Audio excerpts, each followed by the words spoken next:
Hai semuanya, gimana kabar kalian? Semoga selalu dalam keadaan baik. Jadi welcome back di segmen analisa pagi teman-teman. Hari ini tanggal 11 Mei, seperti biasa kita akan update untuk news dan juga pergerakan dari market, khususnya market Bitcoin. Teman-teman, pertama-tama aku mau mohon maaf kalau ada suara kayak hujan gitu, karena memang kebetulan lagi hujan ya. Jadi kita akan mulai dulu dari good news yang ada kemarin teman-teman. Itu dari data CPI. Data CPI so far so good. Kalau kita lihat dari beberapa data seperti year on year-nya, month over month, kemudian juga ada core-nya juga. Rata-rata positif ya untuk CPI, untuk data inflasi ini semuanya mengalami penurunan teman-teman. Dari inflasinya sendiri itu turun dari 5,0% turun ke 4,9. Turun tipis banget 0,1%. Dan juga dari CPI intinya juga mengalami penurunan 0,1% sesuai dengan forecast, which is kemarin datanya sangat bagus untuk market. Kalau kita lihat hari ini ada beberapa event, salah satunya yang penting adalah data inflasi juga teman-teman, tapi kali ini datangnya dari China ya. Data inflasi China akan ada di jam 8.30 WIB, which is ini akan berdampak sama market Asia, which is itu IHSG, Indeks Harga Saham Gabungan Indonesia ya. Akan berdampak, kemudian juga akan ada data soal keputusan kenaikan suku bunga dari Inggris. Ini juga akan berdampak sama kondisi dari market. So, hati-hati aja yang masih trading, masih bakalan cukup volatile.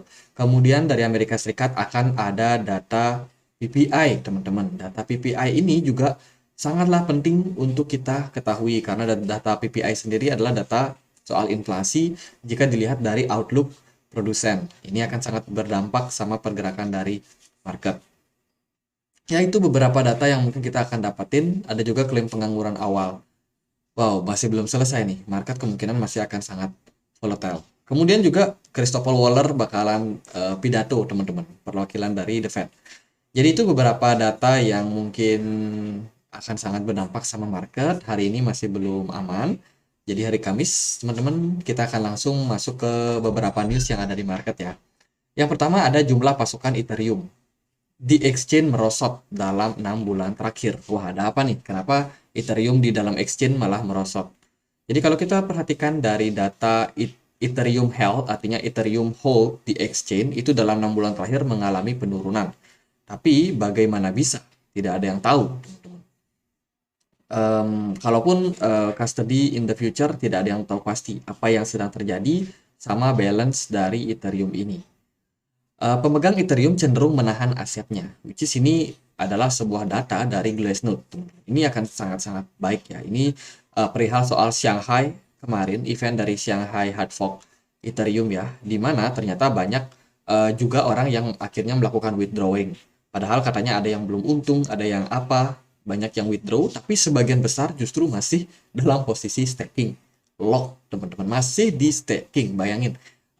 Ya sebagian ada yang keluar, sebagian ada yang tetap bertahan. Which is ini sebenarnya adalah sebuah tanda di mana kalau Ethereum, perdagangan Ethereum tidak ada di exchange, berarti kebanyakan ada di wallet pribadi, entah itu Ledger, entah itu hot wallet, kita nggak pernah tahu di mana, tapi yang paling pasti adalah kalau dia tidak ada di exchange, kemungkinan besar ada di cold wallet dan juga hot wallet.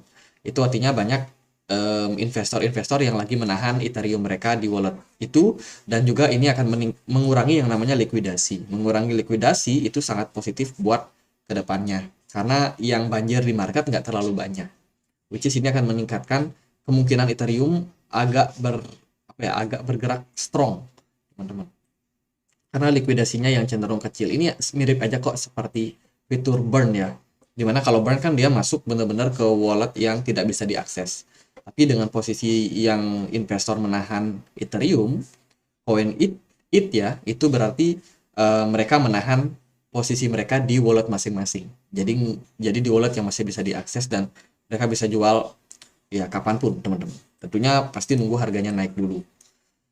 Kemudian data-data yang seru ini ada IMF yang memberikan warning kepada Zimbabwe, jangan menggunakan aset digital yang di backup sama gold. Wah, ini IMF mulai nih, karena ketakutan katanya aset gold itu nggak aman dan lain sebagainya. Padahal kebalik ya, kalau yang kita tahu kan gold itu adalah aset yang paling aman. Jadi The International Mutual Fund memberikan eh, istilahnya warning ya buat Zimbabwe karena Zimbabwe sendiri itu mengadopsi aset digital currency yang di backup sama gold. Jadi secara makroekonomi ini katanya nggak bagus teman-teman. Dan tentunya mereka menggugat ini tentunya ada tujuan. Kalau menurut saya sih ya gold cukup bagus ya sebagai aset, sebagai hedging lah teman-teman. Apalagi kalau mereka mengadopsi yang namanya digital currency yang di backup sama gold. Saya rasa itu akan lebih aman daripada digital currency yang di backup sama US dollar. Ya gitulah yang namanya politik, pusing juga. Kemudian ada berita dari Coinbase X Manager, digugat teman-teman 2 tahun di penjara loh. Ini karena masalah dari US insider trading case. Jadi yang namanya insider itu memang seringkali menjadi masalah ya. Insider itu semacam orang dalam yang membocorkan datanya keluar kepada para bandar di luar. Sehingga mereka bisa dapetin data-data yang cukup penting, seperti data akumulasi, distribusi yang seharusnya hanya diketahui oleh exchange itu saja. Nah, insider ini tentunya punya data, dan data itu bisa mereka pergunakan untuk mencari cuan di market, memanipulasi market. That's why ex-manager dari Coinbase ini akhirnya dipenjara, digugat sama pengadilan di sana teman-teman. Dan ya ini berita yang tidak terlalu positif sebenarnya. Kemudian ada Joe Biden yang bersama McCarthy sedang melakukan pembicaraan soal batas utang Amerika Serikat. Jadi masih dibicarakan nih, apakah batas utangnya bakalan dinaikin atau enggak. Dari Menteri Janet Yellen sendiri udah bilang, wah ini harus dinaikin nih, tapi tinggal nunggu keputusan daripada Joe Biden seperti apa. Ya itu saya rasa sih bakalan aman ya. Kalau negara sebesar Amerika kayaknya nggak mungkin default. Kayaknya. Tapi ya semoga nggak sampai lah. Karena kan ekonomi Amerika lagi susah sekarang. Kalau sampai default, itu bakalan mengurangi kepercayaan juga. Orang-orang bisa berbondong-bondong melepas US dollar. Pasti US dollar bakalan drop. Kalau itu terjadi, ya Bitcoin dan kawan-kawan bisa aja naik. Jadi itu teman-teman. Kemudian ada laporan keuangan. Ini kuartal pertama untuk Tethers. Ini sangat bagus. Menurut laporan ini, mereka surplus teman-teman senilai 2,44 billion, naik sekitar 1,48 billion, which is ini sebenarnya sangat-sangat bagus ya. Tether sendiri kemarin dilaporkan 2 tahun lalu kalau nggak salah kita sempat ulas ya soal perbandingan sama stablecoin USDT, USDC dan juga BUSD. Di sana reviewnya cukup netral sih kalau menurutku ya. Cuman Tethers ini dikatakan di beberapa sumber lain YouTube itu katanya dia punya reserve yang tidak terdeteksi, artinya tidak transparan mereka berikan. Tapi sekarang datanya menunjukkan bahwa Tethers surplus. Ini mungkin diakibatkan juga karena Paxos sendiri selaku peluncur apa ya? Perusahaan yang memang tugasnya untuk meluncurkan BUSD, salah satu stablecoin ya, itu udah mulai digugat, sehingga mungkin beberapa user daripada BUSD pada pindah, either dia pindah ke USDC atau ke USDT. Tentunya ini positif buat Tethers untuk sekarang. Kemudian gimana untuk technical dari pergerakan Bitcoin? Nah, ini Bitcoin udah mulai drop lagi teman-teman. Kemarin Bitcoin sempat merasakan kenaikan ya setelah rilis data dari CPI. Bitcoin sempat naik ke 28.000, tapi sekarang udah mulai kebanting lagi harganya teman-teman, drop sampai 27.400. Target kita adalah turun ke 26.700. Yang pertama, kalau dia lebih turun lebih dalam lagi, maka mungkin masih berpeluang untuk turun sampai 25.600 something. Kemarin kita udah dapat pergerakan dari dolar. So far dolar masih cukup strong, meskipun ada sedikit penurunan yang sedang terjadi pada dolar. Padahal data CPI mereka negatif. Terus ada gold yang sempat menguat juga di perdagangan kemarin, tapi akhirnya kena pricing lagi. Gold kembali tertekan dalam posisi saat ini. Yang positif justru indeks saham Amerika S&P 500, positif 0,4%. Nah, Bitcoin sendiri ini tiba-tiba dapat tekanan ya. Kayaknya tadi waktu video ini dibuat itu masih di 28 ribuan, teman-teman. Ini ada tekanan seller yang terjadi jangka pendek. Nah, kalau kita lihat secara teknikal, sebenarnya pergerakan dari Bitcoin ini masih sangat volatile, teman-teman. Rilis data masih belum selesai dan kemungkinan memang ini akan berdampak sama kondisi dari market. Jika kita perhatikan dari closing time frame daily di perdagangan kemarin itu masih cenderung negatif. Dan hari ini ternyata kita di squeeze naik dan juga turun. Jadi yang pasang long short itu udah pasti terguncang nih di perdagangan kemarin. Makanya di perdagangan kemarin aku nggak terlalu bisa kasih arahan ya kemana arah market, karena memang ini sangat tergantung sama data ekonomi dan which is memang benar terjadi. Bahkan manipulasi yang terjadi setelah rilis data CPI pun sekarang udah mulai berakhir.